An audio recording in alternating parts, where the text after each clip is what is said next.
The problem is technology advances so quickly, and the techniques in technology advances so quickly that it's very hard for law enforcement, government, lawmakers, and the like to be able to respond quickly enough to deal with the ever-changing technology landscape. I think the internet does need vigilantes, because who polices the internet? Nobody. I don't know of a whole lot of real-world vigilantes. I've heard a lot about it, but I'm not sure it really exists. Yeah, there's only 3 types of people in this world. One who's been scammed and knows it, one who's been scammed and doesn't know it, and someone who hasn't been scammed yet. See, all of us that run the group are all victims. So some of the ladies in the group have lost money and are recouping their losses too. I can't stand seeing people being hurt. I can't stand the injustice. And I think what bothers me the most is that nobody wants to listen. Nobody wants to do anything about it. It starts out, of course, with your initial contact and everything with them. And then it's the getting to know you period. Hello? Yes, fine. Who are you? Through a series of questioning, back and forth, the scammer finds out what the victim's dreams are. They become the person that you have always dreamed about. The scammers are actually masters in the psychology of the scam. There's something we call social engineering, which is basically trying to manipulate someone with words or deeds to get them to do something they might not ordinarily do. Social engineering is human hacking. It's getting humans to do what you want, just like hacking a computer is getting the computer to do what you want. Just talking your way in and sounding good is the way most of these cyber crimes are actually done. And the more specific you get, the more realistic a story it is, but it's all social engineering. The first thing the victim usually says is, I can't believe I was so stupid. You're not stupid, you're the victim of a crime.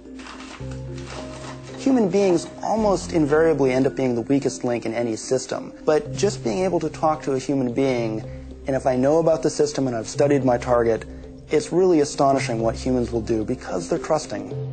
They're so good at what they do that it is an addiction. I mean, I don't know, I've never done drugs, I've never, can't drink, but it's an addiction. Do you know that one of the hardest things is to break a person away from their scammer, even when they've realized it's a scammer, because they make that connection so strong?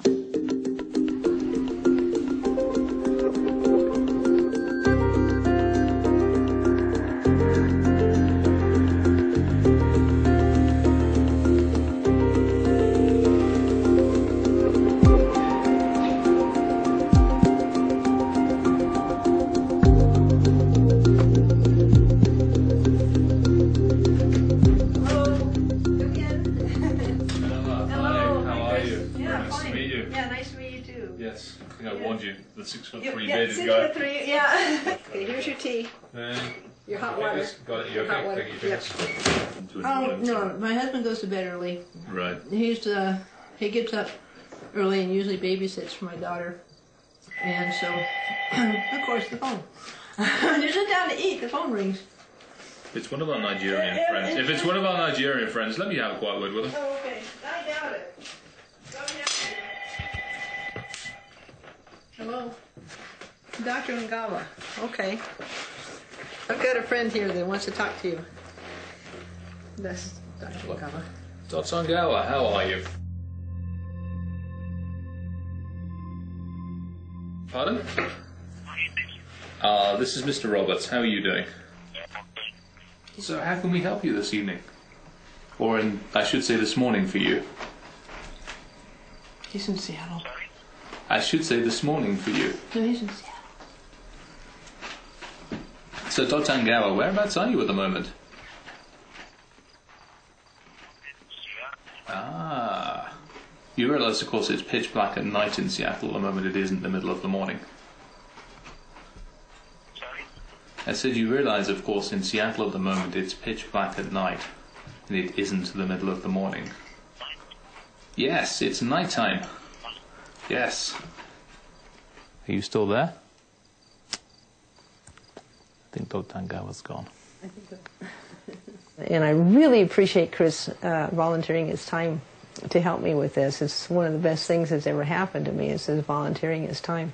So what I'm going to do is, when we started to talk, I basically started a whiteboard of pretty much you in the middle here. And we'll do it up on the whiteboard because I want you and Tom to see it. You know, this is why, this is why, this is why, but I want Tom to hear a lot of this as well.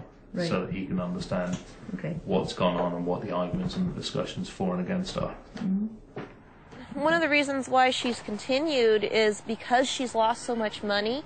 She's desperate to get it back, so he will stop blaming her and he will stop pushing her away. What I'm going to do is basically build the storyboard that they've taken you guys through. We started off with the J.B. Spears Fund, yep. The J.B. Spears Fund started, that was the one that got us started. And with the J.B. Spears Fund, he says, how could he get our computer address? Use the genealogy databases. Yeah. So they also watch the genealogy databases. So if they're basically pulling all of this information in, so they'll send out a whole load of messages and they'll see who responds. They were set. They could have lived a nice retirement. You know, her husband talked about going on cruises and seeing the world. And now, you know, his idea of retirement is going to the pond to go fishing because that's all they can afford. How's Tom? Is he okay? I think so. Maybe ask him. Back hurt? Yes. Yes. Are you all right otherwise? No. Here's two people that, you know, lived and worked all their lives, and they're facing retirement with this incredible amount of debt. You not pay me. I have my neighbor to take out my money. I'm mad. They took it out of the bank account because you and I are married. So, what I like to do is forgive. We need to forgive. I'm still mad. I promise you, you know, I never.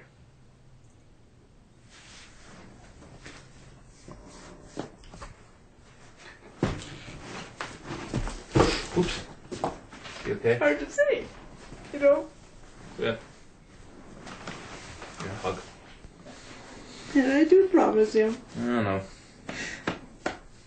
But it hurts. Sure hurts. I know.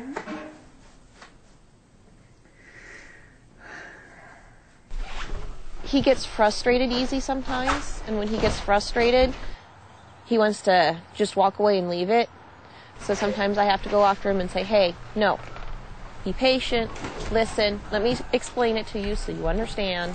My family want me to divorce my wife. I want divorce. Look. Yeah, no, I want divorce her. Right. The doctor. Yeah. Problem. Number one. Credit card is out of my name. Your name. And problem, if I divorce her, I have to pay a lot of money. I'm broke. I'm stuck. This whole scam thing has broken down their communication and has broken their trust. He doesn't trust her anymore, and in some points I can't blame him. It's been very painful for me to watch them go through this. I told my wife, please don't send Africa. She promised, yes. Okay, I got my name. 1 week later, she paid $20,000. I'm angry. Shit. I'm very angry with my heart. To play with the people. Is this? I feel like going one way from her. Yeah. I'm stuck in the boys, stuck in boys.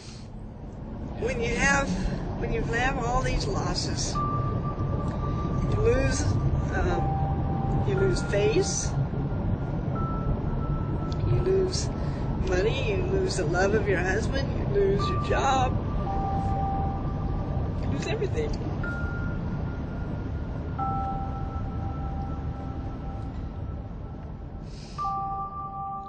I would dream what? Vacation, cruise boat with my wife Betsy. Goodbye.